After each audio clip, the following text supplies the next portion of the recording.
The income of Amla is 20% more than that of Bimala and 20% less than that of Kamala.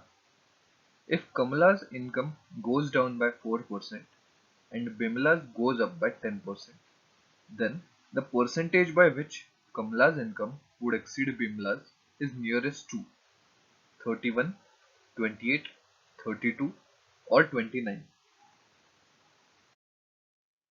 Now let's solve it by assuming simple things. Now let's assume Bimala's income as B. Now Amla's income is 20% more than that of Bimla. So by simple multiplying factor concept, Amla's income can be written down as 1.2B. Now let's assume Kamala's income as K. Amla's income is 20% less than that of Kamala. So Amla's income can be written down as 0.8 K. Now they are speaking of the same person's income, that is Amla. So we can equate 0.8 K and 1.2 B. Solving it further, I can get the value of K in terms of B. The value will be 1.5 B. So now we have everyone's income in terms of B.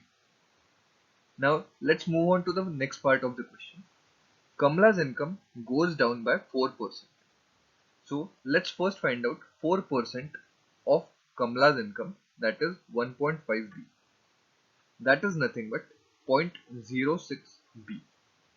Now Kamala's income is going down. So we will reduce 0.06 B from 1.5 B. So Kamala's income is 1.44 B. Now Bimla's income goes up by 10%. So 10% of B is nothing but 0.1 B. It is increasing. So Bimla's new income can be written down as 1.1 B.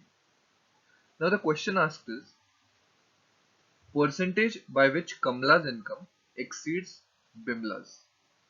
So we have to first find out the difference. The difference between Kamala and Bimla is 0.34 B. Now we have to compare it with Bimla. So the denominator has to be Bimla's income, that is 1.1 B. So we can write it down very easily as 0.34 B upon 1.1 B into 100, which is equal to 30.9, approximately equal to 31. So Kamala's income exceeds Bimla's by approximately 31%. Thank you for watching this video. If you like it, please do share it with your friends and family, and also subscribe to our YouTube channel.